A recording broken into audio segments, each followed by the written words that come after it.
sur Just in Tuned, le podcast qui va à la rencontre des artistes et des pros de l'industrie musicale. Ici, on parle de musique, de carrière, de galère, de créativité, de talent et de passion. Je suis Justine, fondatrice du podcast et chef de projet pour les entreprises culturelles et projets créatifs. Chaque semaine, je me mets au défi de pouvoir vous partager un max d'infos et d'inspiration pour propulser vos projets. Je vous laisse et je vous souhaite une bonne écoute. Salut Donna Maria. Bonjour. Ça va? Ça va bien et toi?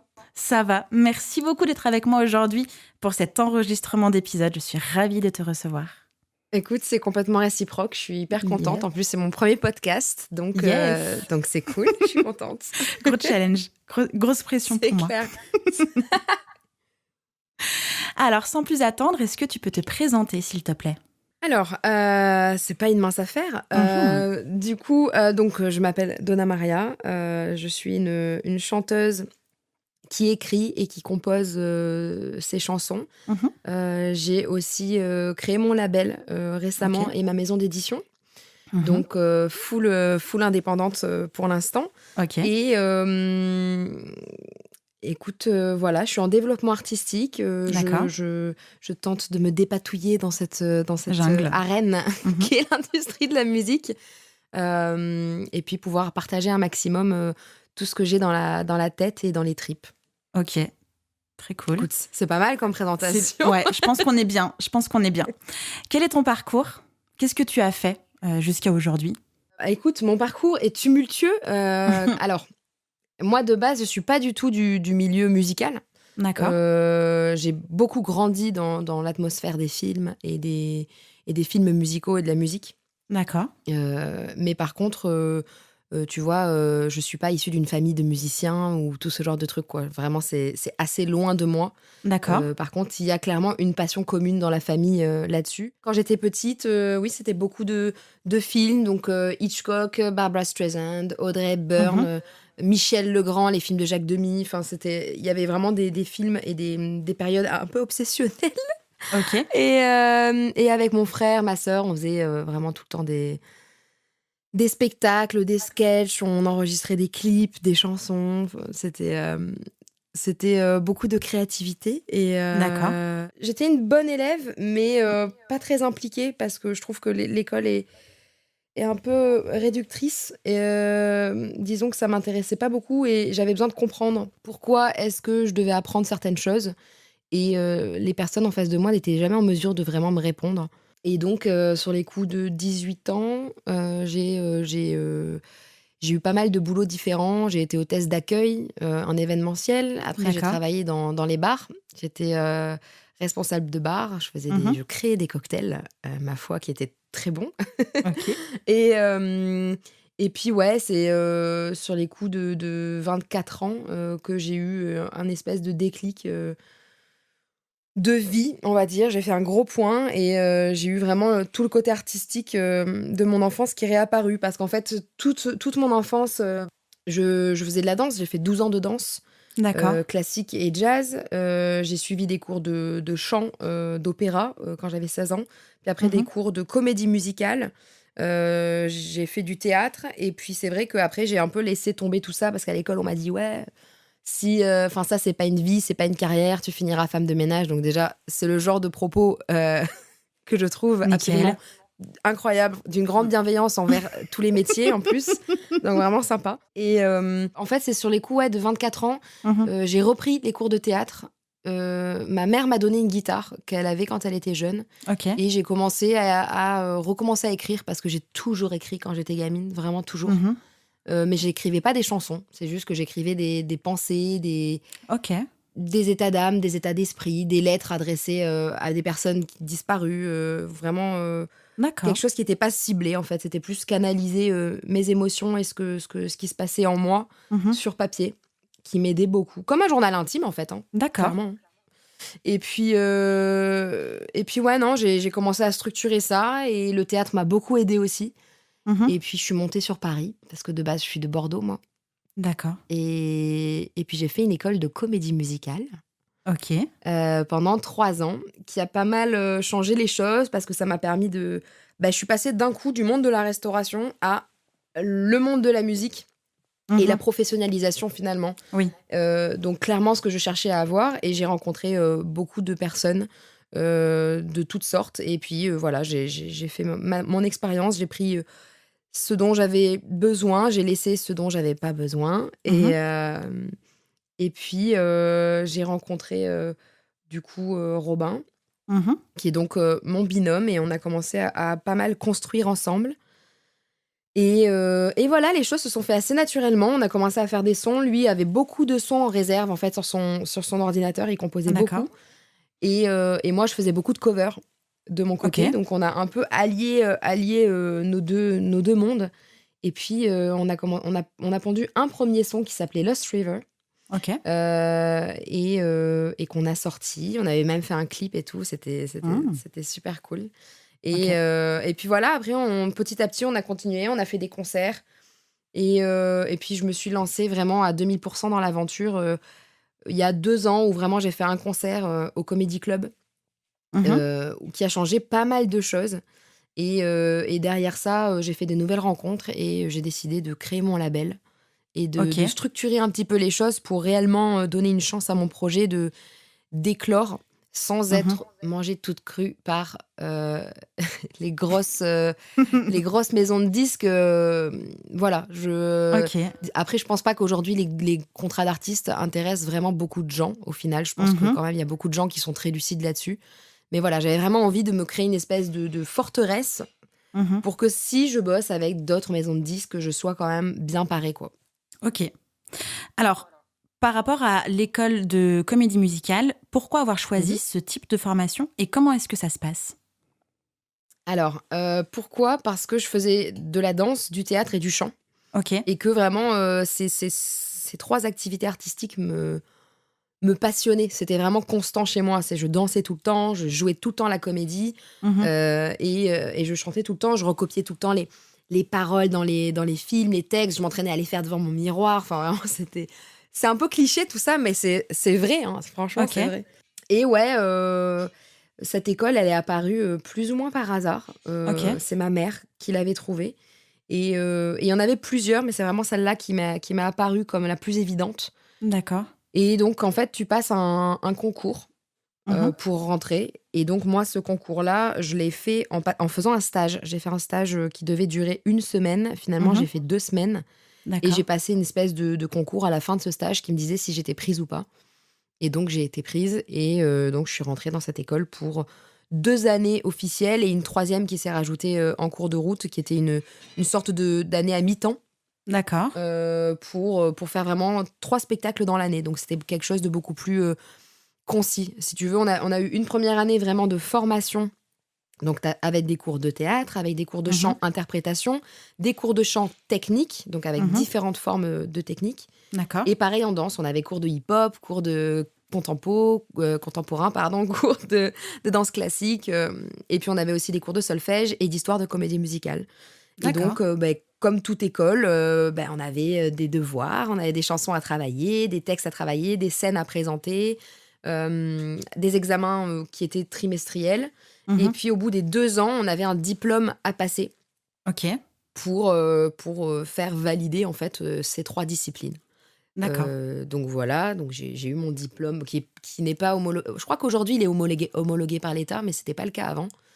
Et, D'accord. euh, et voilà, du coup j'ai fait cette école-là. Et après cette école-là, j'ai fait une école formation d'acteur avec Oscar Sisto. Ok. Voilà, j'ai fait ça pendant 1 an pour vraiment plus cibler le côté acting. Vraiment musique et cinéma, c'est 2 choses qui m'habitent, donc j'avais envie d'un Mhm. d'un peu approfondir les choses. Ok. Est-ce qu'à la sortie de cette école, on est plutôt destiné à aller dans des cabarets, à être chanteur, acteur, danseur dans des comédies musicales? Ou est-ce que finalement, pour monter un projet solo, il faut vraiment se détacher de tout ce que tu as appris pour pouvoir trouver et créer ton univers? Ben oui, en fait complètement. C'est-à-dire Ok. que le problème, c'est que moi dans cette école, très rapidement, on m'a dit: «OK, t'es, t'es à un âge entre deux, t'es ni assez jeune, ni trop vieille. Mhm. T'as une voix qui est cassée, t'as une voix mezzo, dans l'idéal, ce serait mieux d'être soprane. Mhm. Donc, c'est des voix plus aiguës. On m'a dit que j'avais beaucoup de caractère et que j'avais beaucoup d'air sur ma voix. Donc, qu'il fallait que je travaille beaucoup pour rentrer dans les codes de la technique de la comédie musicale. Ok. Pareil au niveau du physique, d'ailleurs, parce que moi, je suis un peu ronde. Mhm. Et pareil, on m'a dit, t'es pas assez grosse. Je te jure, c'est vrai. T'es pas assez grosse, mais t'es pas assez mince non plus. Donc, clairement, il y a un choix à faire, tu vois. Et globalement, c'est les choses qui revenaient, en fait, à chaque fois.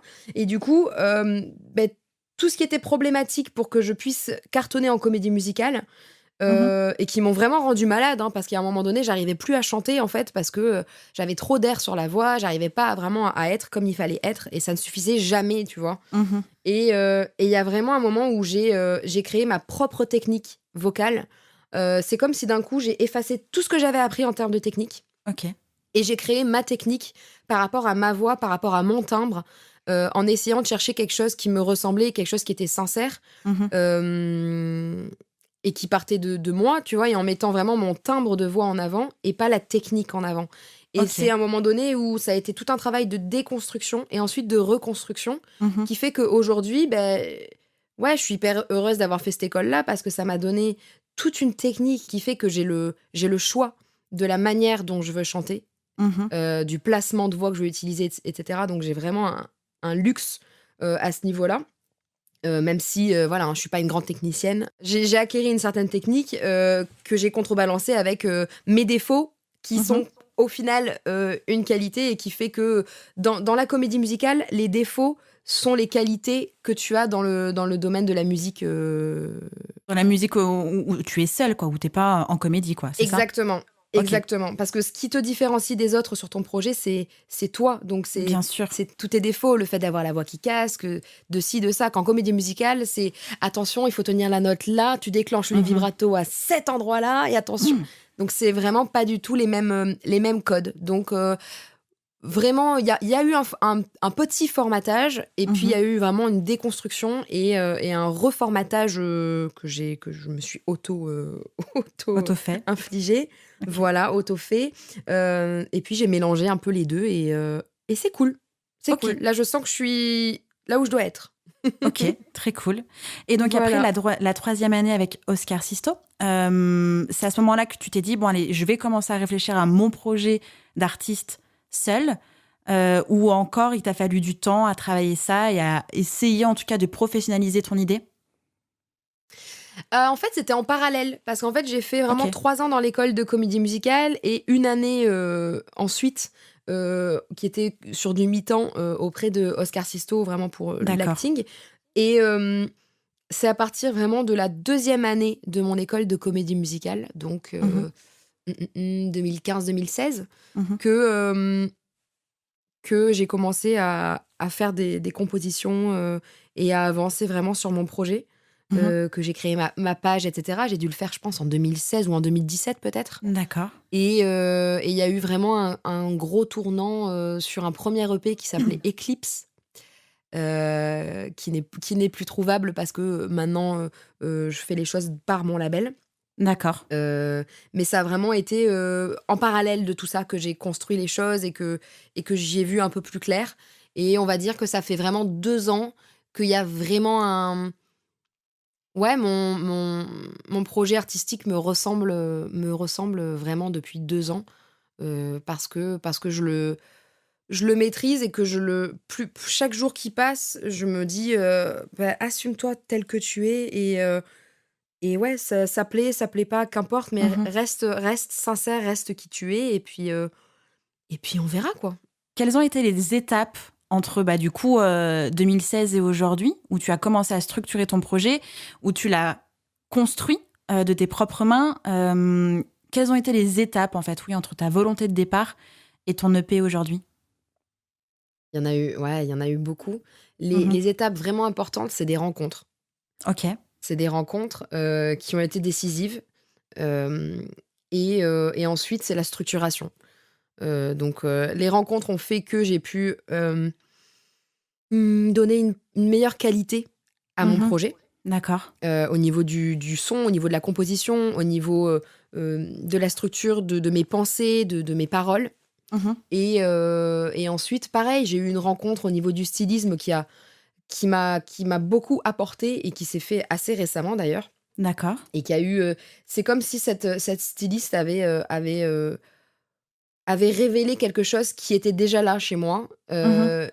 mais qui n'osait pas sortir, tu Ok. vois. Ça, par exemple, c'est très récent, mais pour moi, c'est un élément décisif dans ma carrière professionnelle. Mhm. Au même titre que j'ai fait la rencontre de plusieurs personnes avec qui je me suis associée et avec D'accord. qui je me suis lancée vraiment dans cette aventure de créer un label et de refuser un contrat qui m'était proposé parce que D'accord. je me sentais pieds et poings liés dans ce contrat-là et Ok. qu'il était hors de question que je signe ce type de contrat. Mhm. Et donc, voilà, je me suis lancée dans un accord de confiance, hein, en vrai, hein, c'est Mhm. particulier, hein. Et puis, voilà, je me suis associée, j'ai créé mon label, j'ai créé ma maison d'édition. Mhm. Et depuis, j'apprends tous les jours. Ça Tu ne m'étonnes. s'arrête jamais parce que, voilà, donc la structuration, elle date de, on va dire vraiment il y a 2 ans. D'accord. Et les étapes, ça a été rencontre, structuration pour la composition, les paroles. Pareil ensuite pour tout ce qui est rempart, je vais appeler ça comme ça, les remparts, donc label, édition. Ok. Et puis là, tout le reste, la styliste que j'ai côtoyée sur le clip de Red Moon, qui a vraiment été un révélateur dont j'avais besoin, en fait, Mhm. clairement. Euh, Ma meilleure amie et une autre très très bonne amie qui sont mes directrices artistiques et qui s'impliquent sur le projet depuis 1 an, Ok. vraiment à 2000%, qui font que au niveau visuel, tout ce qui sort de mon projet, c'est vachement de Carré, qualité en fait. travaillé, quoi. Mhm. Ouais, ouais, de ouf, mais parce qu'elles sont géniales et qu'elles sont à fond dans mon projet, à fond avec moi et que on travaille ensemble, tu vois. Mhm. Et ça fait une grosse différence. Donc voilà. Mais j'estime qu'il y a encore beaucoup, beaucoup de travail parce que Mhm. en développement. Et on sait tous ce que ça veut dire en développement, c'est genre venir quelque part, t'as pas trop la place et tu sais, tu fais un peu d'écoute, genre, hé, attends, laissez-moi une petite place. Je me Je suis développe, là, les moi gars. aussi, tu vois. Non, mais voilà. Et je sens vraiment ce truc-là de. Ah, attends, mais c'est qui là, la petite là qui est. Parce qu'elle est entre deux énormes personnes là. Qu'est-ce qu'elle fait Et je sens un Mhm. peu ce truc-là de. Voilà, les gens s'intéressent un petit peu à ce que je fais et j'espère que ça va continuer et que je vais pouvoir Mhm. vraiment trouver une place un petit peu plus grande. C'est J'avoue, tout ce que je te j'aimerais bien. souhaite. Merci beaucoup. Cette idée de label, c'est toi dès le départ où tu t'es dit, bon, alors il va falloir que je me structure, que je crée, comme tu l'appelles, mes remparts, pour me Mm. développer, pour me structurer, pour être prise au sérieux. C'est de toi que vient l'idée? Bah, oui et non. C'est quelque Ok. chose qui m'a toujours trotté dans l'esprit. Il y a quoi? Il y a 3 ans de ça, on avait dessiné, avec Robin, on avait dessiné un logo justement pour créer un label. Mhm. Et puis finalement, en fait, juste l'idée de se mettre dans les papiers nous avait fait vraiment reculer. Parce que on sait tous, voilà, les papiers, hein, on sait tous que c'est L'angoisse. un. Mhm. Ah ouais, c'est vraiment un bordel. Donc, il faut vraiment s'y mettre. Donc, on avait fait un petit peu marche arrière et ensuite, on a vraiment rencontré une personne Mhm. qui, qui était en fait que je considère un peu comme mon manager, mais qui est plus maintenant le Un label mentor. manager. Ok. Ouais, voilà. Et qui lui s'y connaissait beaucoup plus et qui vraiment nous a aidé à nous lancer et à ne pas avoir peur de le faire. Et en fait, l'élément Ok. décisif, c'est que on m'a proposé un contrat parce que je voulais absolument rencontrer un label. Et Mhm. le contrat qu'on m'a proposé, c'était mais C'était pas possible. non. Voilà, Ok. c'était pas On va le possible. dire comme ça. En tout C'était pas cas, possible. voilà, c'était pas possible, en tout cas pas avec ces conditions-là. Donc, D'accord. je sais bien qu'il y a des concessions à faire et les concessions, en vrai, c'est OK. Mais là, les demandes de modification qu'on a fait n'ont pas du tout abouti. Et, D'accord. euh, et voilà, donc et en fait, c'est vrai que ça m'a fait un déclic et je me suis dit, bah, OK, tu sais quoi, je me lance. Je me Mhm. lance, je vais créer mon propre label. Et c'est vrai que comme j'ai un caractère assez entrepreneur de Mhm. base. Donc ça me fait pas du tout peur d'avoir deux casquettes, Ok. artiste et productrice. Ok. Par contre, bah, c'est la suite maintenant qui est pas inquiétante parce que ça me fait pas du tout peur, mais bah, maintenant que j'ai créé ces remparts-là, mon objectif, c'est vraiment de pouvoir grandir tout ça. Et Mhm. grandir tout ça, on peut dire ce qu'on veut, mais si tu veux pouvoir être diffusé en radio, en télé, accéder à des émissions, etc., ben, il faut de l'argent, Mhm. faut des contacts, faut tout ça. Donc, petit à petit, ça se fait. Tu vois, j'ai eu des diffusions en télé, en radio et tout, Mhm. vraiment cool. Mais voilà, je manque de puissance. Voilà, D'accord. de puissance. Ces remparts-là sont là pour me protéger, mais pas pour me garder À l'intérieur, toute petite, quoi. iso.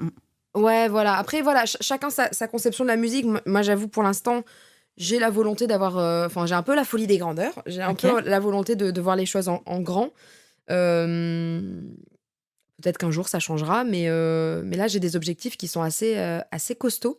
Ok. Et, euh, et je ferai tout pour. Enfin, je ferai tout. En restant intègre, hein, parce que là Mhm. aussi, il y a quand même des choses particulières dans la musique. Mhm. Mais voilà.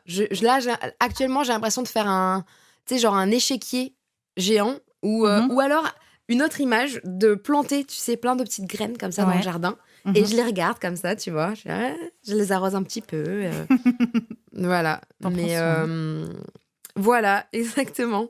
Mais ouais, non, non, c'est particulier de se lancer en auto-entrepreneuriat, Mhm. en autoproduction plutôt. Oui. Euh, c'est c'est costaud, faut être bien entouré, bien renseigné et ne pas avoir peur de passer des heures au téléphone et dans les papiers et de tout le temps se travailler, se remettre en question, regarder des interviews, essayer de faire des formations, vraiment Mhm. essayer de maîtriser ces sujets-là. Je pense que c'est sans fin et que j'ai Oui. encore de belles années devant moi pour vraiment avoir tous les tenants et tous les aboutissants de toute l'industrie de la musique parce que Mhm.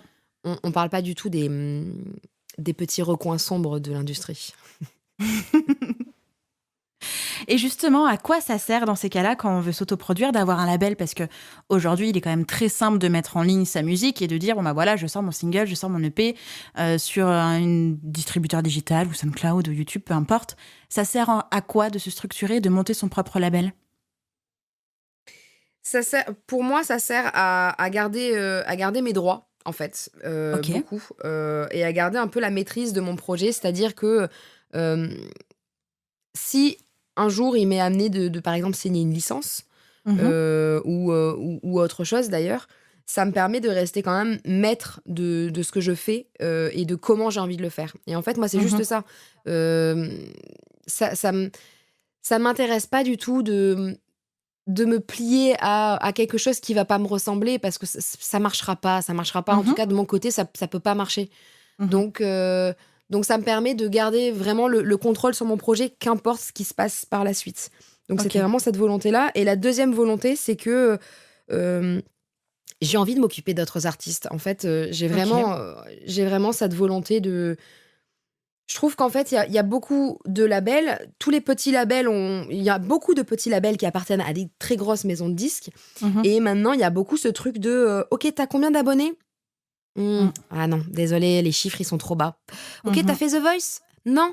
Oh, ah ouais, bah ouais, Mais mais tu vas y essaie aller. d'avoir un peu plus de visibilité. Tu vois, il y a un peu ce truc-là. Mhm. Et c'est vrai que je sais pas, j'ai envie de me positionner comme un label qui va aider les artistes en développement, c'est-à-dire les Ok. personnes qui, comme moi, ne viennent pas d'un milieu musical, qui ont zéro contact initialement Mhm. et qui petit à petit vont batailler pendant des années et pousser un peu des coudes, etc., pour vraiment construire leur entourage et pouvoir construire leur projet parce que tu peux pas tout faire tout seul. Je sais qu'aujourd'hui, on est grave dans un truc de OK, tu dois composer, écrire, chanter, danser, Filmer. on doit tout Mhm. savoir. Non, mais voilà. Mhm. Aujourd'hui, c'est genre, il faut que tu saches tout faire. Euh, et c'est bien parce que du coup, on sait tout faire, mais ça veut pas forcément dire qu'on est bon à tout Ouais, faire. ça, c'est Et limite. ah ouais, et j'avoue, moi je suis convaincue qu'on a chacun des disciplines dominantes et qu'il faut savoir mettre en avant les qualités de travail de chacun. Et moi j'aime bien travailler avec des personnes qui ont des compétences hyper bien, enfin qui sont hyper balèzes dans une discipline, parce qu'il y a que comme ça un projet il est nourri, pardon. Parce que ça fait un échange, en fait. Et il y a qu'avec Mhm. l'échange que tu prends du recul sur ton projet et que les choses, elles deviennent beaucoup plus fortes. Donc ouais, j'ai envie de me positionner comme un label qui va aider les artistes en développement Mhm. pour leur proposer, s'ils connaissent pas de compositeur, pas de parolier, pas d'attaché presse, tout ça, on va être en mesure de pouvoir leur apporter tout ça Ok. et de les aider à grandir, et à se structurer. Parce que c'est Mhm. pareil, comme tout le monde, on va aimer, tu vois, moi, je peux aimer autant le rap que le jazz, Mhm. que la pop. Mais à un moment donné, tu dois choisir ce que tu as envie de faire quand même. Tu peux pas faire un titre jazz, un titre métal et un titre pop, sinon tu perds un petit peu les gens. Il faut, heu il faut fluidifier les choses et faire en sorte que ton univers soit quand même, cohérent. Mhm. Et ça, je crois que ça passe par les rencontres et par les discussions et par beaucoup de temps à se questionner, hein, Ouais. clairement. Ok. Et justement, tu disais, quand tu commences à y penser, avec Robin, vous avez flippé avec tous ces papiers, ces trucs, vous avez mis ça de côté. Qu'est-ce qui a fait qu'aujourd'hui, tu l'as monté ce label? Est-ce que tu as été accompagné, je sais pas, par rapport au statut juridique? Est-ce que tu as lancé ton label déjà d'abord en asso? Et puis ensuite, tu as pensé à la structure édition? Enfin, tu vois, comment est-ce que tu as réussi à comment dire, creuser tout ça et faire tes choix?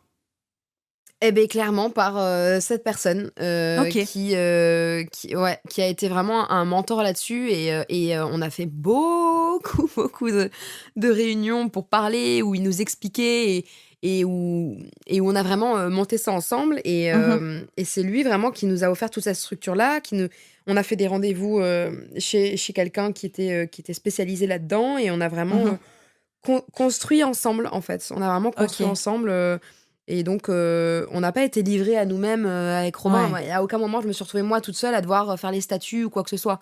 Mhm. C'est, voilà, on était ensemble et on posait les questions ensemble. Il y avait vraiment un dialogue et un rapport de confiance et on a construit tout ça, Ok. évidemment avec des avocats et tout, mais vraiment bien structurer les choses et de manière à ce que tout le monde comprenne et vraiment, ouais, pas faire n'importe quoi et bien avoir Mhm. conscience des choses. Et non, on a directement créé une société, on n'est pas du tout passé par la case, asso. D'accord. Ok. Ouais. Ok. Donc c'est quand même un gros projet. Ça veut dire que c'est censé Oui. tourner parce qu'il y a quand même des charges. On est vraiment sur un vrai projet entreprise. Ouais, ouais, ouais, on est sur un très ouais, ouais, ouais, carrément, on est sur un gros Mhm. projet, et puis même au-delà du label, voilà, on a des envies aussi de produire des spectacles et cetera. Donc il y a vraiment Ok. beaucoup de choses, Mhm. qu'on met en place, pas uniquement sur mon projet. Il y a beaucoup de choses qu'on met en place. On se doute que c'est un peu ralenti ces derniers temps, Non, sérieux? Est-ce que tu es sûre mais de ce que tu es en train de dire? je sais pas. En fait, peut-être qu'on vit juste dans une autre galaxie et qu'on se trompe tous, tu vois? Je ne Ouais, sais pas, peut-être. peut-être. Je sais pas. On va se réveiller un Mais matin. On va dire, qu'est-ce que c'est que ce truc? c'est ça, en fait, c'était un gag, c'était une caméra cachée pendant un an. Ce serait génial. Mais non, après voilà, ça permet de prendre le temps, de faire les choses, de les comprendre et de jauger, en fait, savoir comment faire, les choses, comment les faire Mhm. bien. Sans être dans la précipitation, parce que la précipitation, quand on se lance dans ce genre d'auto-production, ça peut être super dangereux, la précipitation. Donc, Mhm. voilà, j'essaie de prendre les choses de manière optimiste. On Mhm. place nos petites graines et puis on verra quand ça se débloquera. Yes. Du coup, au sein de cette entreprise, de ce super label, vous êtes combien? On est, 5 initialement. Ok. On est 5. Et après, 7, 7, il y en a 2 autres qui gravitent et ensuite dans l'équipe que moi je considère comme une espèce de collectif, en Mhm. fait, Ok. on commence à être pas mal. On commence à être pas mal. Je dirais qu'on est une quinzaine Ah à ouais, ok. bosser, ouais, je dirais qu'on est une quinzaine à bosser, chacun dans sa branche. Ok. Une quinzaine à bosser, pour développer quelque chose et pour connecter avec d'autres personnes. Ok. Et donc, tu as Voilà. rencontré chacun d'entre eux. Qu'est-ce qui a fait que tu as dit, OK, on va travailler ensemble? Sur quoi tu t'es basé pour contractualiser la collaboration avec eux? Les discussions. OK. Moi, j'avoue, moi, je fonctionne au feeling Mhm. et ouais, la discussion, La confiance, elle vient petit à petit. La confiance, c'est difficile Ouais. à donner, surtout quand on a été, beaucoup, beaucoup, beaucoup trahi. Mais, OK. non, ça prend du temps, mais voilà, moi, c'est vrai qu'on m'a prouvé, en fait, que je pouvais faire confiance Mmh. et et puis, ouais, les discussions, la parole, en vrai, la communication, c'est voilà, hein, c'est la base de tout donc Mmh. toute cette communication et toutes ces discussions, toutes ces questions, toutes ces réponses et tous ces papiers et toutes les démarches qu'on a fait ensemble et cetera, la manière dont ça s'est fait, ont fait que, je me suis pas posé des questions, et c'est très rare d'ailleurs, dans ma vie, je me suis pas posé à un moment donné une question de: «Oh, «Attention, qu'est-ce que tu es en train de faire?» Pas du tout, OK. au contraire. J'étais plus dans un truc de: «Oh là là là là!» Là, j'étais vraiment dans une excitation de me dire, «OK, c'est trop cool parce qu'on a les mêmes visions, on OK. partage les mêmes rêves et OK, si ça marche, on va faire des choses mais tellement incroyables, en fait» et du coup, non, c'est cool et j'avoue, je suis encore dans cet état d'esprit de me dire, «Ouais, même si c'est difficile parce que Covid», mais c'est difficile pour tout le monde parce que Oui. Covid, Mmh. donc du coup, c'est vrai que, non, c'est super excitant. C'est super excitant d'avoir des projets, d'avoir des personnes avec qui il y a cette connexion et cette, ouais, cette même vision, c'est une chance. OK. Franchement, c'est une chance. OK. Et est-ce que tu t'intéresses, au côté business total du label et de la maison d'édition? Est-ce que tu mets un œil sur tout? Est-ce que tu cherches à tout comprendre? Ou justement parce que tu as des on va dire des experts dans leur domaine qui t'accompagnent, tu délègues totalement? Non, non, non, je sais pas déléguer, moi. OK. J'avoue, je sais pas On a déléguer. un contrôle J'ai freak, c'est bon. Ah ouais, ah ouais, ouais, non, non et puis moi, je suis une anxieuse donc je sais pas trop déléguer donc j'ai un œil sur OK, tout. OK. Mais j'apprends à déléguer Mmh. depuis 1 an, hein, c'est assez récent. Bravo, J'apprends à félicitations. déléguer parce que merci beaucoup. Non, mais en fait, parce que là, je suis qu'avec des gens de confiance, donc c'est plus facile OK. d'apprendre à déléguer avec Mmh. des gens de confiance. Parce que c'est ça, hein, quand on a peur de déléguer, c'est qu'on a peur de que les choses soient mal faites ou d'être Mmh. déçu ou de se faire avoir, toutes ces notions-là, hein. Mmh. Là, je les ai pas ces notions-là, du tout, du tout, du tout. Donc ça me dérange pas du tout de déléguer. Mais par contre, j'aime comprendre et j'aime savoir ce qui se passe et Mmh. j'aime, quelque part avoir le contrôle sur les choses, mais bon, c'est normal parce que c'est quand c'est ton image, Bien sûr, tu c'est ton obligé de univers, garder un hein. contrôle Mmh. quand même. Ouais, voilà, c'est ça. Après, il y a des trucs, comme pour tout le monde, on a des choses sur lesquelles on est plus à l'aise, Mmh. je sais qu'à un moment donné, ça me manquait beaucoup de pas être assez dans la musique et de trop être dans les papiers. D'accord. Là, depuis la sortie de l'EP, donc depuis novembre, je suis vraiment beaucoup dans la musique, la promotion et là, on vient de tourner un clip, on a tourné un live session. Je Trop suis encore en bien. live session là dans quelques jours. Donc c'est vrai que là, je suis à 100 dans l'artistique et Mmh. j'essaie de vraiment déconnecter ma tête, de tout le reste pour vraiment être à fond dans cette partie-là et pas avoir ce piège d'être, entre les 2, tu vois? Bien sûr. Et donc, comme tu ne vends pas des carottes et il est quand même question de ton projet musical, comment est-ce que tu crées? Alors techniquement, quel outil, logiciel et artistiquement, comment est-ce que tu trouves tes thèmes? Comment est-ce que tu écris? Comment est-ce que tu composes? Comment tu crées tout ça? Alors, nous, on bosse sur Logic, OK. voilà. Ensuite, pour l'enregistrement, on fait tout en home studio. On a notre propre, home studio, donc on fait vraiment, tout à la maison, ce qui est un luxe, Mmh. vraiment un luxe. Parce que du coup, tu es quand même dans une détente et tu peux faire Mmh. ça quand tu as envie et dans les conditions que tu as envie, donc c'est vraiment, moi j'avoue j'adore. Mmh. Hem en fait, pour créer, il y a pas vraiment de méthode. Soit la plupart du temps, j'ai j'écris, en fait, que ce soit sur mon D'accord. téléphone ou que ce soit dans des carnets, j'écris toujours, en fait, comme quand j'étais gamine. J'écris des Mmh. des pensées, des états d'esprit, voilà, j'écris vraiment tout ce qui me passe par la tête, tout ce que j'ai besoin d'écrire et de lâcher et ensuite je structure, hem, en revenant dessus et ensuite Mmh. je structure avec une composition que, Robin va me proposer. Ça, OK. c'est quelque chose qui arrive assez fréquemment. Une autre chose qui arrive fréquemment, c'est que de mon côté, je vais directement pondre une chanson avec les paroles, les rimes, vraiment tout structuré. Ça m'est arrivé pour «L'ennemi féroce», par exemple. Mmh. Hem Et ça m'arrive aussi de composer donc des maquettes, où soit je vais poser juste ma voix, une mélodie qui va me venir, OK. comme ça, soit, direct, je vais avoir un texte qui me vient et puis je travaille dessus. Et après, je j'essaie de trouver une cohérence Mmh. en mettant beaucoup de références. Là, sur cette EP-là, à fond sur, Baudelaire, donc beaucoup de références à Baudelaire, OK. mais pas que. Voilà, j'essaie de mettre des références, des métaphores, des doubles sens, des triples sens même, OK. des sous-textes, j'aime bien moi ça. J'aime bien, avoir plusieurs lectures sur les choses et pouvoir s'approprier, une chanson par rapport à son propre vécu, je trouve ça enfin, j'avais envie de partager la musique comme ça, en tout cas. Mmh. OK.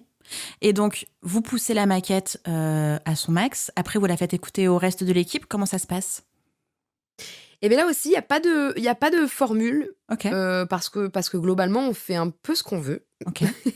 C'est nickel. Donc là aussi, c'est un luxe. Là, pour l'EP, on leur a envoyé, plusieurs maquettes, ouais, de ce qu'on avait, Mmh. qui étaient quand même bien avancées. Et chacun, en fait, donne son avis, mais on reste complètement, décisionnaire, Mmh. avec Robin de quel titre, pourquoi, comment, voilà. OK. C'est plus, une manière de partager, de voir l'évolution. Les personnes qui sont avec nous dans le label sont à fond avec nous et là aussi, il y a un rapport de confiance avec ce qu'on fait donc c'est toujours constructif les échanges. Il y a jamais de il y a jamais de frein, en fait. Il y a jamais de Mmh. frein. Il nous faut confiance aussi sur la construction et comme cette EP est quelque chose de très, finalement d'assez personnel et en tout cas de très introspectif, Mmh. bah, tout s'ensuit. Tout se décline de ça. Il y a OK. vraiment, le choix de la musique, le choix des sonorités, la manière dont je chante, Mmh. la manière dont vraiment je vais poser ma voix, la manière que je vais avoir d'articuler. Tout est réfléchi. OK. Tout est réfléchi, pour avoir, le la direction que j'ai envie de proposer, que ce soit, sur une écoute, juste comme ça en une fois sur quelqu'un qui va pas vouloir se poser des questions. Il va quand même avoir, ce que j'avais envie de lui proposer, Mmh. et quelqu'un qui a envie de se poser des questions, il a matière à creuser aussi. Tu vois? J'avais vraiment Oui. envie de faire une ouais, de plusieurs types d'écoutes, possibles et pour ça, c'est du travail pointilleux, heu, en tout cas, moi, pour l'instant, la musique, je vois ça comme quelque chose de complexe et je trouve qu'on est tellement nombreux à faire du son Mmh. que j'aime bien pouvoir me dire que tout est très recherché, tout est Mmh. très travaillé. C'est vrai que tu es en train de parler d'un processus qui est lent et long, et qui est aussi très difficile à faire seul.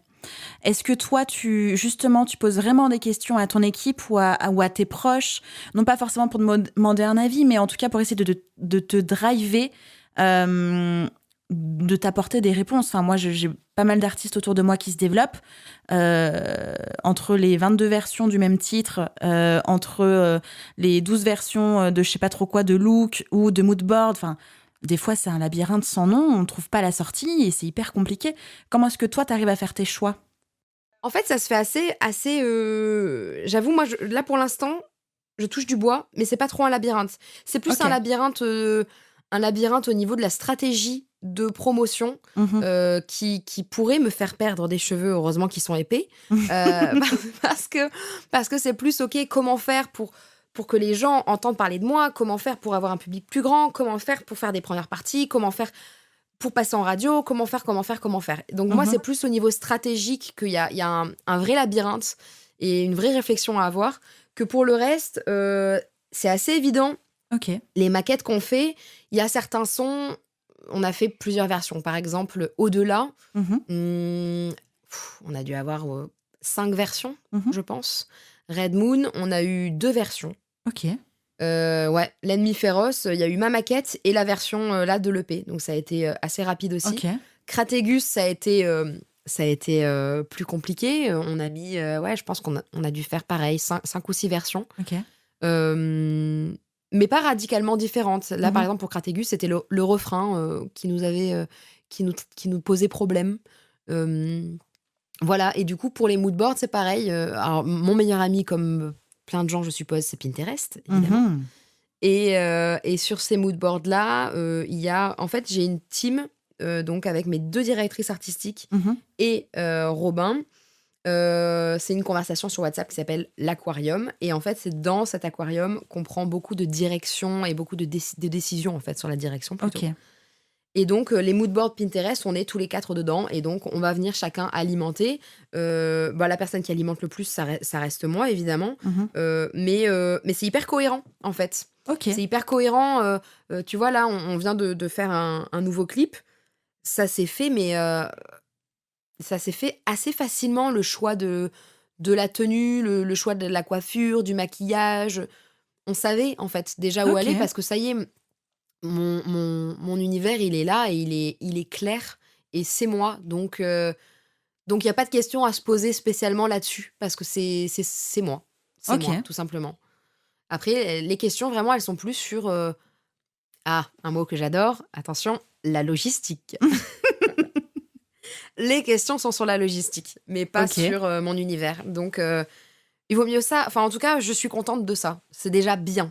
C'est Mhm. déjà bien. C'est déjà une chance, je trouve. Et un mot qui est aussi assez compliqué, c'est le mot budget. Comment est-ce que tu budgétises tes projets? Parce qu'au-delà de la logistique, il faut quand même à un moment donné se dire, bon, combien est-ce que ça va coûter? Où est-ce qu'on trouve des sous? Et qui est-ce qu'on rémunère? Quand? Comment? Comment est-ce que tu fonctionnes?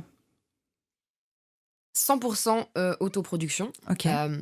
Donc là, l'argent de départ, vraiment financé par les personnes qui sont liées au label Mhm. et ma famille.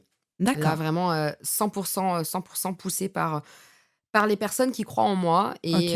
Et j'ai la chance de ne pas avoir que ma famille qui croit en moi et d'avoir d'autres personnes qui ont des compétences merveilleuses, qui Mhm. croient en moi et qui poussent mon projet et qui vont chercher plus loin pour lui donner plus d'ampleur. Ok. Donc voilà, le budget vient petit à petit et il y a petit à petit des personnes qui viennent mettre leur pierre à l'édifice. Ok. Et voilà. Après, mon objectif, ça reste aujourd'hui, je pense, de signer une licence Ouais.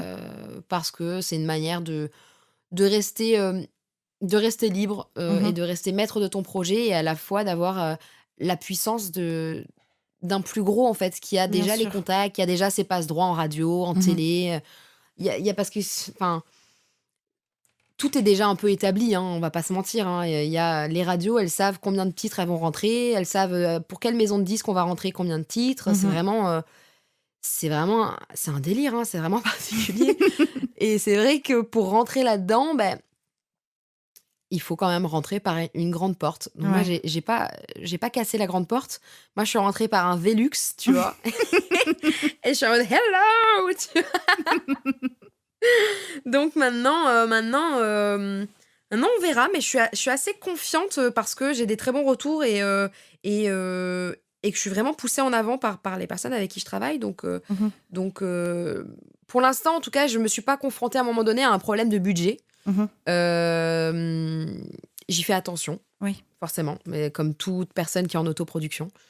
Euh, mais voilà, maintenant, pour pouvoir faire plus grand et avoir une plus grande puissance de frappe, on va essayer de toucher plus grand, quoi, tout simplement. Bien sûr. Au quotidien, quelles sont tes difficultés ou les problématiques que tu peux rencontrer? Au quotidien, le plus grand problème que je peux avoir, c'est moi-même, Ok. clairement. C'est-à-dire? C'est, alors, moi, je l'appelle le passager noir, Ok. à cause de la série Dexter. Je ne sais pas si tu connais Dexter. Évidemment. Ah ben voilà, et ben Dexter, bon, c'est un psychopathe, d'accord? Disons-le. Voilà, n'ayons pas peur des mots. C'est un psychopathe et sa part d'ombre, il l'appelle Mhm. le passager noir. C'est vrai. Et je trouve ça intéressant. Et moi, mon passager noir, c'est l'ennemi féroce. C'est clairement de ça dont je parle, hein. D'accord. Pas le côté psychopathe, évidemment, Mhm. mais toute cette notion de S'auto-saboter. s'auto-flageller, en fait. Mhm. Ouais, s'auto-saboter, exactement. Et c'est ça, je pense, le plus grand problème que je peux avoir, c'est cette notion de cette petite voix qui vient faire mal et te dire tu n'y arriveras pas, t'es nulle, Mhm. t'es trop grosse, t'es trop comme ci, t'es trop comme ça. Mhm. Et ça, c'est pas bon. Donc, j'arrive petit à petit à. Je l'entends, mais je lui dis écoute, t'es gentil, mais non, en fait. Mhm. Juste, je sais que là, tu dis des bêtises, laisse-moi faire, et voilà. Donc, je suis dans un truc de bienveillance envers ce petit passager noir, et à la fois, de pas trop l'écouter parce que c'est pas du tout, productif, en fait. C'est pas du tout productif et je pense que c'est vraiment, le lot de beaucoup de personnes, hein, voire tout le monde, en fait, hein. Mhm. D'avoir ce truc de tu fais quelque chose et à la fois, tu es en train de te juger, quoi, et ça, C'est c'est ça. pas possible. Tu peux pas vivre comme ça, c'est absolument pas possible. Donc ça, c'est vraiment mon plus grand frein et l'anxiété. L'anxiété, D'accord. le stress, la peur de pas y arriver, la peur d'être délaissé, d'être abandonné, toutes les notions, de d'affection, en fait, de Mhm. demande d'affection et de demande de reconnaissance, hein. Il faut être complètement lucide avec ça, voilà. Donc il y a, ouais, des périodes, de grande tristesse, Ok. de pas pouvoir arriver à faire ce que tu as envie de faire comme tu as envie de pouvoir le proposer aux gens, Mhm. et la peur de l'échec, et à la fois, c'est un moteur. C'est assez particulier, Oui. hein, c'est Mhm. je sais pas si tu connais ça, mais tu as vraiment cette part de toi qui est à la fois très bénéfique et Mhm. qui te permet de faire des choses vraiment de ouf dans ta vie où tu te dis: «Attends, vraiment j'ai réussi à faire ça là, c'est Ouais. ouf». Et à la fois qui peut parfois te mettre dans un état mais minable, quoi. Mhm. Totalement. En fait, je suis un peu dérangée par le monde dans lequel on évolue, Mhm. par la relation qu'on a avec, les réseaux sociaux, Mhm. notamment, et par cette espèce de course, aux statistiques. Ouais. Et en fait, aujourd'hui, les gens, bah, par exemple, moi, tu vois, je suis, là, actuellement, je dois être à 1 200, abonnés sur Insta et je crois Mhm. 1 700 sur Facebook. Ok. Eh bien, pour la plupart des gens dans l'industrie de la musique, eux, ils vont voir un chiffre qui est bas Oui. et ils vont pas voir des gens. Moi, je vois des gens, je vois des Mhm. vraies personnes qui s'intéressent à ce que je fais, qui m'écoutent, et en fait, j'ai pas envie de cracher dans la soupe, j'ai pas envie d'être une personne qui va avoir des objectifs et qui va être vraiment, comme un bulldozer, en fait, là-dedans, Mhm. et en méprisant un petit peu, l'évolution, parce que finalement, c'est toute cette même si l'évolution, elle est houleuse et qu'elle est difficile et que c'est des montagnes russes, c'est passionnant, tu vois? C'est ça le plus intéressant, finalement, dans une carrière artistique, c'est le développement, c'est toute l'évolution, C'est la c'est route. le Mhm. mais ouais, c'est ça que je trouve, génial, tu vois? Et des fois, j'aime bien me prendre le recul de me dire, «Ouais, c'est dur, mais en vrai, c'est que du kiff quand même», tu vois? Oui. C'est quand même des belles années, c'est chouette tout ce qu'on est en train de faire, c'est chouette tout Mhm. ce que je suis en train de faire, et hem et ouais, j'avoue, quand j'ai sorti mon EP et que, tu vois, régulièrement, j'ai des messages, de personnes avec qui je discute, tu vois? Je peux avoir autant un message, vraiment d'affection et de remerciement parce que d'un coup, quelqu'un se sent compris, Mhm. et ça, c'est pour moi, c'est une des plus belles choses, en fait, quand quelqu'un me dit ça. Ouais. Comme je peux avoir vraiment des échanges, avec des gens que je connais pas du tout, hein, sur, leur vie, et on va, échanger un moment et on va se tenir au courant, en fait, et cette relation que j'ai avec les personnes qui me suivent, c'est, bah, c'est précieux, et c'est pas à négliger, j'ai envie de faire les choses, bien, et de faire quelque chose de qualité et de pointilleux parce que Mhm. c'est ce vers quoi j'ai envie d'aller, pour l'instant, et d'avoir vraiment quelque chose de très abouti de A à Z, et d'avoir le retour des gens qui me suivent et qui m'envoient des messages et avec qui je discute, ouais, c'est beau quand tu as des personnes. La vie, elle est super difficile, pour beaucoup de personnes, Mhm. et je trouve ça vraiment génial de pouvoir, d'un coup se dire, «OK, il y a quelqu'un sur cette terre qui me comprend». Ouais. Parce que, franchement, moi, pendant des années, j'étais dans ce truc de drama, tu vois? En mode personne me je dis drama pour vraiment, dédramatiser ça, tu vois? Ouais. Mais vraiment, j'étais dans un truc de, «Personne me comprend, de toute façon, on est tout seul», tu vois? J'étais vraiment dans ce truc-là, et en fait, c'est faux, et artistiquement, il y a des gens qui le sauront jamais, hein, tu vois? Qui m'ont, mais, mais tellement aidé en fait, qui m'ont tellement apporté juste en écoutant leur musique, juste en lisant leurs textes, ou juste en regardant leurs clips, tu vois. Mhm. Il y a vraiment ce rapport-là. Pareil avec la lecture d'ailleurs, tu vois. Ou avec la danse, ou avec certaines œuvres d'art, Bien sûr. certaines personnes. Il y a vraiment. J'ai toute une liste de humains inspirants, tu vois, qui m'ont aidé et qui m'aident encore. Et mon seul objectif dans la vie est de très humblement pouvoir faire partie des personnes qui aident. Et si c'est 1000 personnes, eh ben, c'est 1000 personnes, tu Mhm. vois. Et j'en suis. Ouais, ouais, je crois que j'en suis assez fière, en fait, tu Mhm. vois, Tu peux. de ça. Voilà. Comme on est un peu en moment introspection et réflexion, euh, que dirais-tu à un artiste qui n'arrive plus à écrire, donc qui pourrait rencontrer le syndrome de la page blanche, ou tout simplement qui n'a plus foi en son art et en lui? Ah là là, le syndrome de la page blanche, il arrive à un moment donné dans sa vie d'être vide, en tout cas Mhm. de se sentir vide, ou alors à l'inverse de se sentir beaucoup trop plein. Mhm. Et c'est des périodes dans la vie où on ne peut plus écrire. Et c'est pas grave, en fait c'est complètement OK. On n'est pas des machines. Et écrire, comme beaucoup d'art, ça demande de l'investissement, ça demande beaucoup de quelque chose de personnel. Même si tu chantes une chanson juste pour danser, tu vois, où tu as des paroles vraiment simples, on va dire, ça demande quelque chose de personnel d'écrire et de composer une chanson, de créer. La création, c'est personnel. Et il faut être très, très bienveillant avec soi-même. Et la meilleure moyen d'être bienveillant envers soi-même, c'est d'abord de se dire, OK, je suis pas une machine, j'ai aussi besoin de temps pour moi. J'ai, je vais, à un moment donné, on est tellement sous pression, Mhm. suivant les objectifs qu'on a dans la vie évidemment, que, cette pression peut être un frein en fait, tu vois? Ça peut vraiment tout te couper, hein.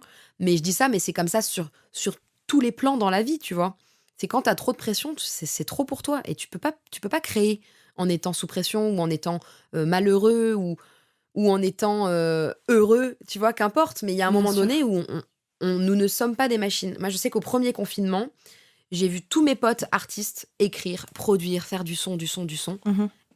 et moi, j'étais là, genre, tu sais, j'ai l'impression de jouer à Mario Kart et genre, tu sais, quand tu appuies trop tôt, eh ben, tu restes à l'arrêt, tu vois?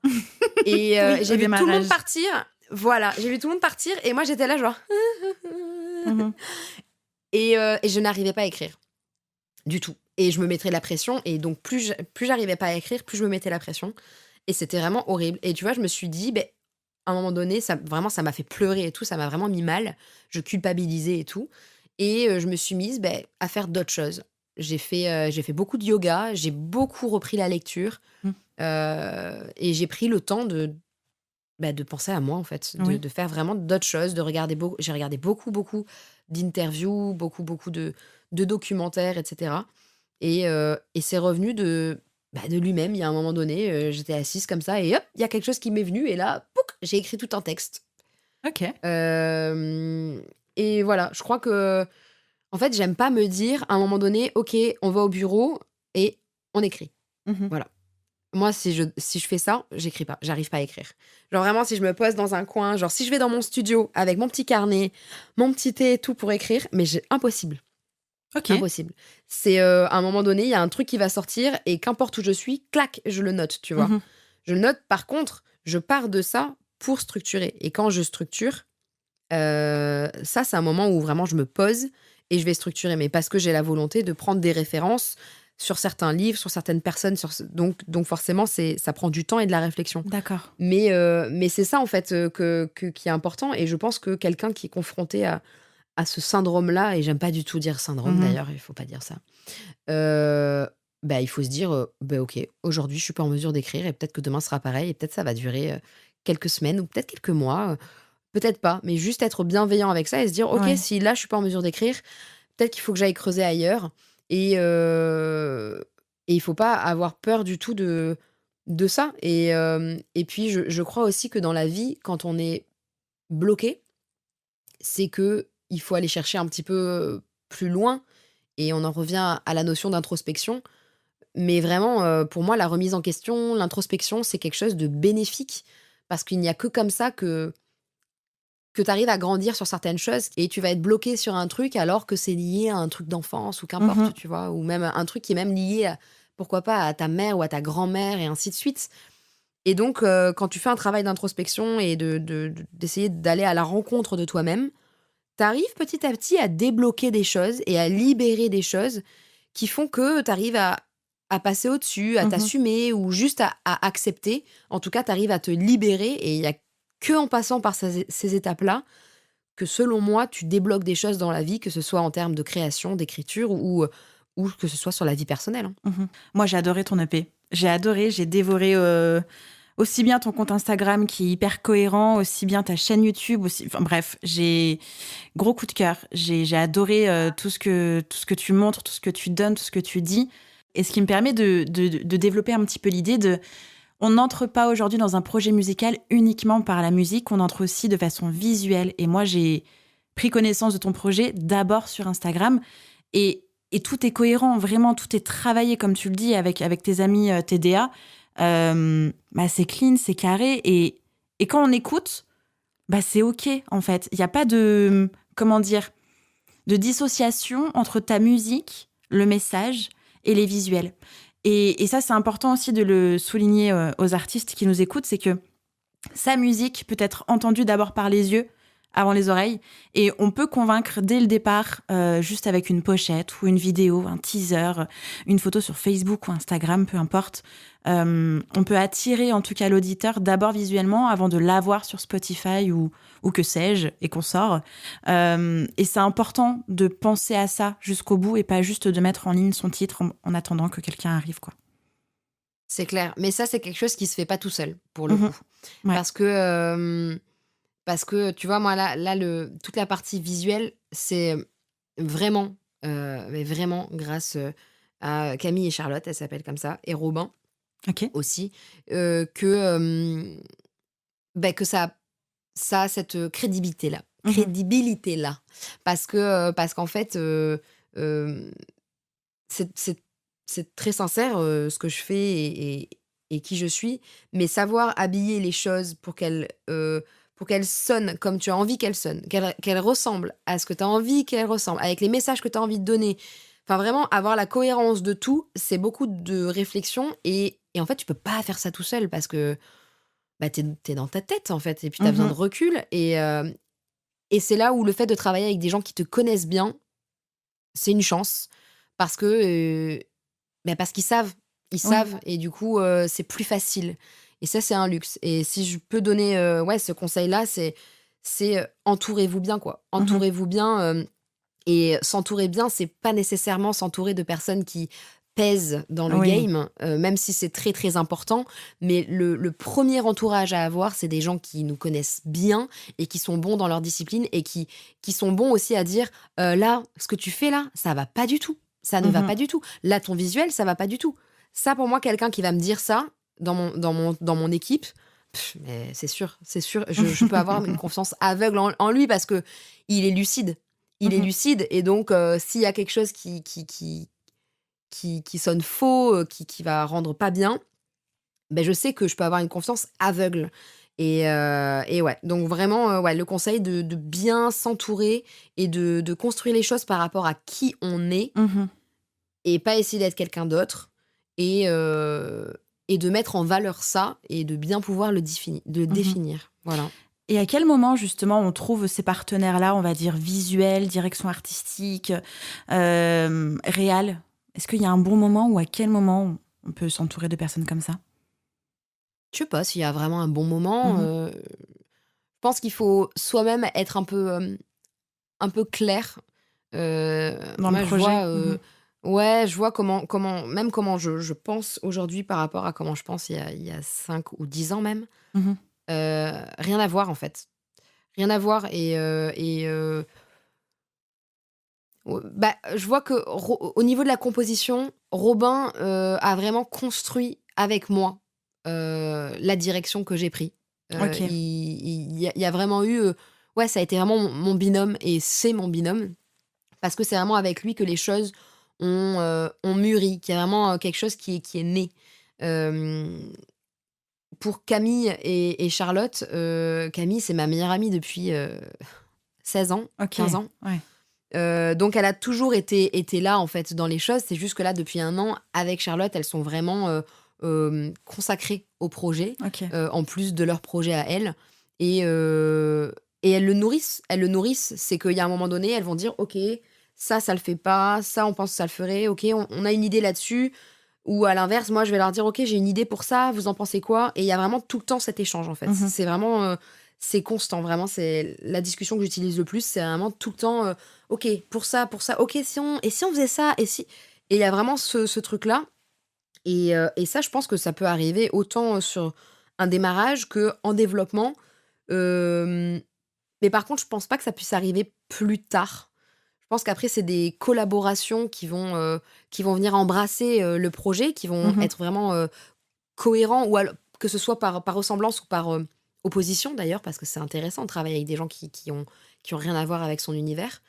Mais pour faire ce genre de collab, il faut déjà être sûr de son univers. Mhm. Donc, ouais, moi je dirais que s'entourer au niveau du graphisme, donc vraiment tout ce qui est visuel, stylisme, composition, écriture, etc., ça se fait sur le démarrage et le développement. Et après, bah, ça reste, tout simplement. Mhm. Ça reste. Moi, je sais que là, l'équipe que j'ai, qu'importe ce qui se passe dans ma vie, elle sera toujours présente sur mes projets. Mhm. Toujours. Donc voilà. Ouais, ils vont évoluer avec toi, quoi. Ouais, exactement, exactement. On grandit ensemble, on se Mhm. nourrit ensemble et ça donne beaucoup de poids au projet et c'est vraiment, vraiment, vraiment cool de travailler comme ça. Vraiment, c'est cool et je souhaite, à tout artiste de pouvoir avoir ce truc-là parce que je suppose que quelqu'un qui signe, par exemple, prenons l'exemple de quelqu'un qui fait des sons, qui va chanter chez lui tout seul avec sa guitare, s'accompagner, il fait plein de vidéos, il a pas mal de visibilité et tout. Et puis il y a un label qui va l'approcher, lui faire signer un contrat. Mhm. Du coup, le label va lui proposer en fait tout ça, toute la direction artistique, etc. Si Oui. lui n'a pas de patte à lui, tout ça va lui être apporté. Mhm. Et ça, c'est qui tout double. C'est soit il y a vraiment un match parce qu'il y a un feeling, il y a une compréhension de l'univers, il y a une direction qui s'affirme ensemble, soit l'artiste va se retrouver dans ce truc de ah mais je suis pas sûre, je suis Ouais. pas sûre de là où je vais. Mais si, t'inquiète, t'inquiète. Et à un moment donné, l'artiste va dire non, je peux pas, il faut que je sorte de ces clous-là parce que c'est pas moi. Mhm. Donc je pense que plus tôt on a son univers et on sait qui on est, mieux c'est pour la suite. Mais attention à pas mettre les bœufs avant la charrue. Et oui. Très belle expression.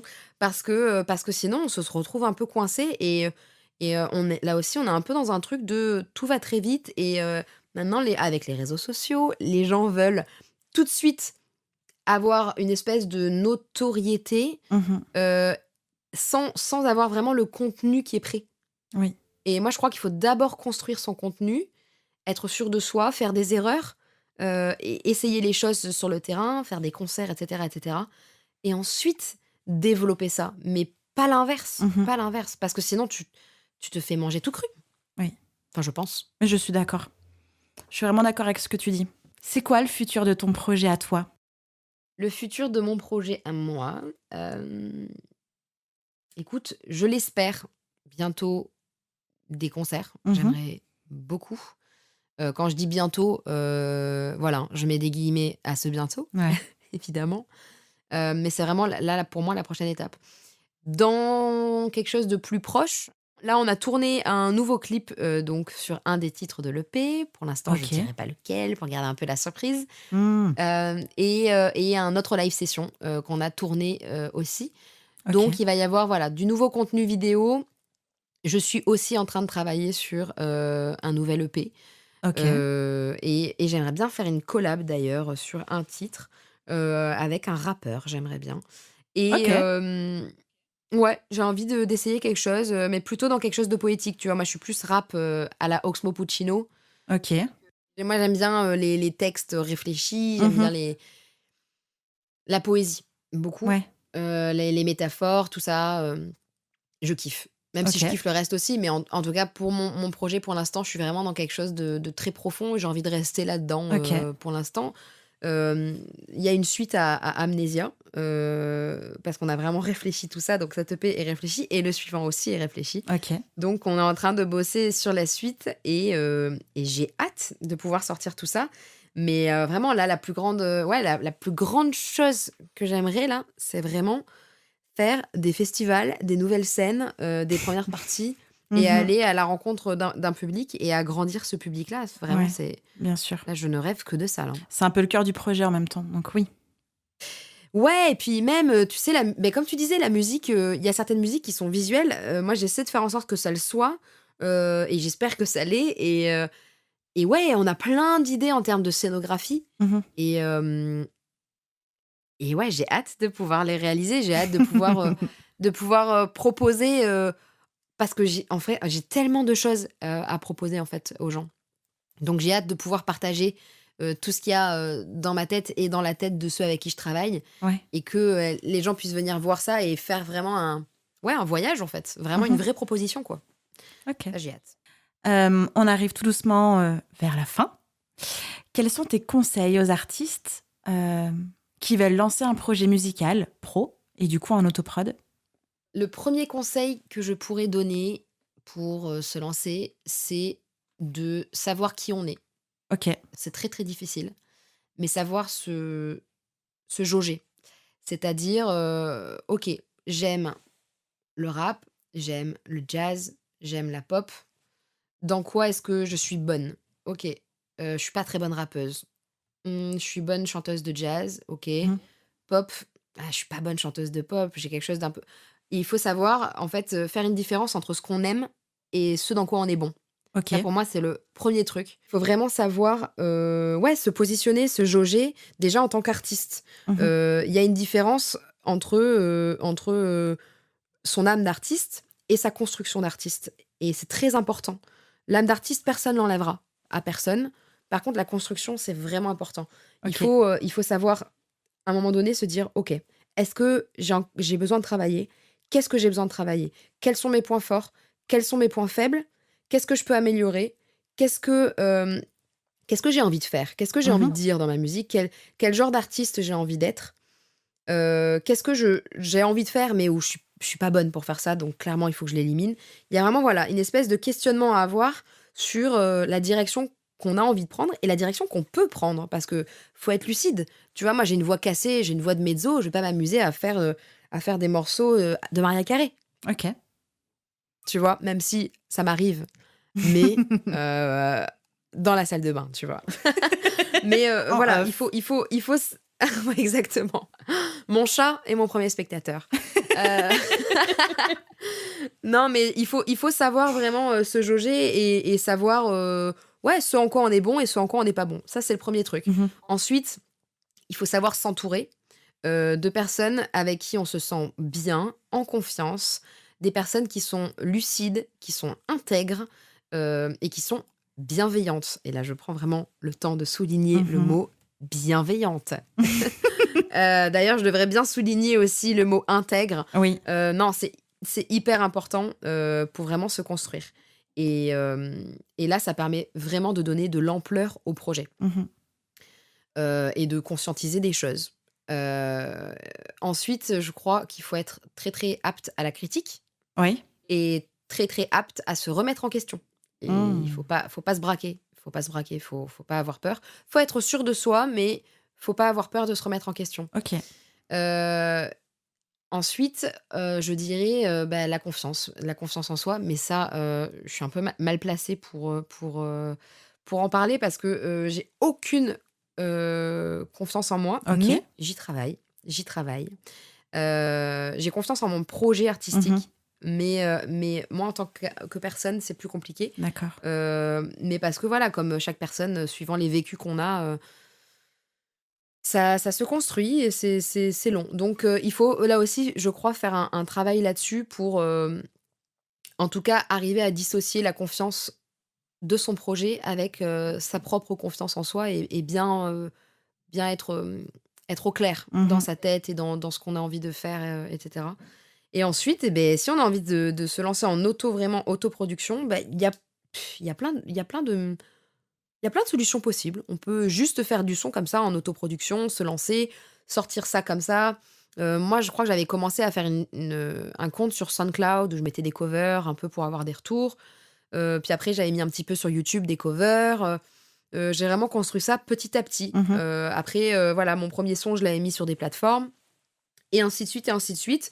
Il faut prendre son temps, faut prendre son temps pour savoir ce qu'on a envie de faire, comment on a envie de le faire, avec qui.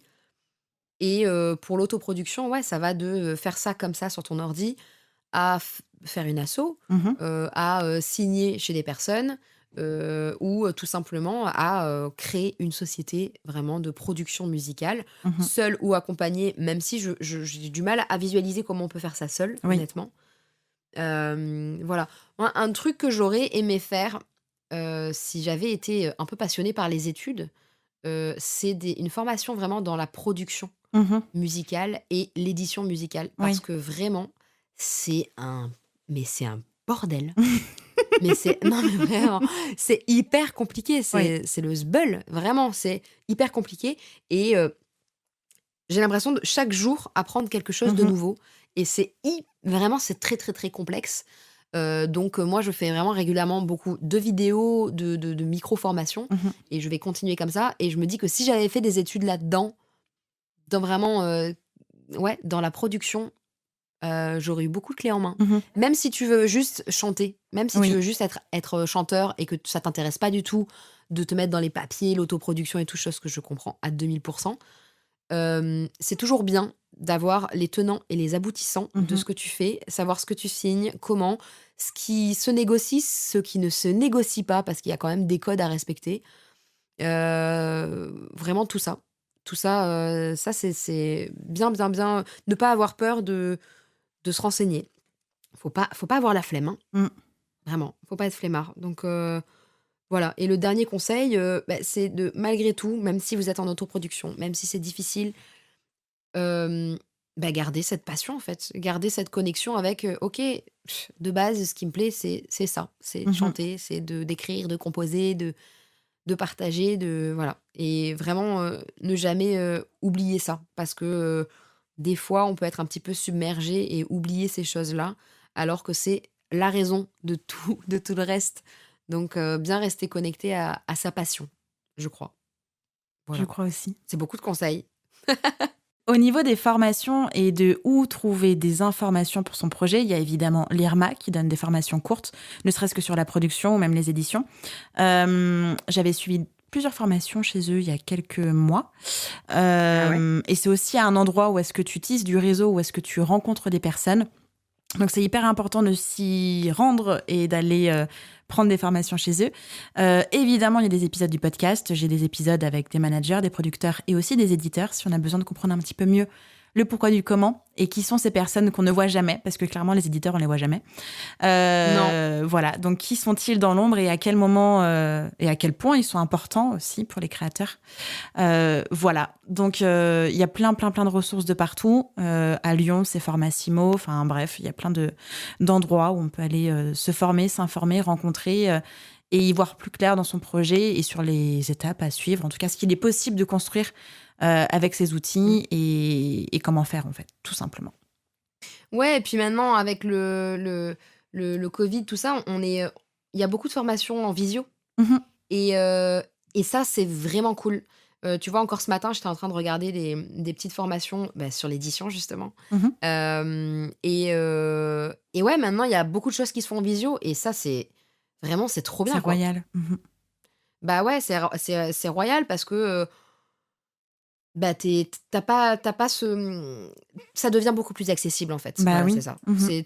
Tout devient plus accessible et ça te permet vraiment de te construire tranquillement et de bien comprendre les choses step by step Ouais.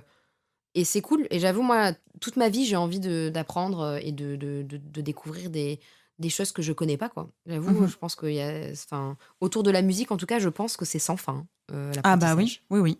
Totalement. Clairement, c'est Totalement. un truc de ouf. Vraiment, merci beaucoup, Donna, pour tout ça. Merci pour ton temps. Merci vraiment pour tes conseils, pour tes retours, tes réflexions et toute cette authenticité que tu as réussi à nous livrer. En tout cas, moi, c'est ce que j'ai ressenti. Donc, merci beaucoup. Bah écoute, merci à toi. Franchement, premier podcast super cool et très très très intéressant. Non, c'est cool. J'aime bien l'état de réflexion dans lequel ça te met. Je trouve ça cool. Mais non, vraiment, merci à toi. C'est intéressant. J'aime bien ton approche, comment tu amènes les choses Merci. et ta manière d'écouter. Parce qu'on a souvent ce défaut, les humains, de. Tu sais, on entend, mais on n'écoute pas. Et à l'inverse, des fois, on écoute, mais on n'entend pas. Et on se coupe la parole et tout. Et moi, je sais que ouais, je suis insupportable, mais je pense qu'on est un peu tous comme ça. Et c'est très agréable d'échanger avec toi parce que tu sais maîtriser les temps de parole et tout. Et c'est cool. Bah, Vraiment, merci beaucoup. c'est agréable. Donc, trop, trop cool. Et puis, si ça peut aider d'autres personnes, c'est super. J'en suis certaine. Et surtout, n'hésite pas à revenir quand tu veux, quand tu auras des nouveautés, quand tu auras avancé, quand tu auras encore plus construit, structuré. N'hésite pas à revenir nous dire ce qui s'est passé entre aujourd'hui et la fois prochaine. Tout ce qui s'est passé dans ta vie. Avec Voilà. grand plaisir. Tu Franchement, viens avec nous grand dire. plaisir. J'espère que ce sera que des grandes annonces, des grandes bombes que je lâcherai. Eh ben, c'est ce que j'espère. En tout cas, si jamais il y a de la boulette et s'il y a un échec, sache que ça nous intéresse aussi. C'est pas ce que je te Ouais, bah souhaite, oui, évidemment, carrément. mais Non, mais c'est après, aussi ça important. fait partie de la vie, hein. C'est que, enfin, vraiment, moi, je suis vraiment dans ce truc de tout ce qui ne tue pas rend plus fort. C'est un peu bête, mais vraiment, j'y crois à 2000%. Et ouais, Ça fait partie de la route.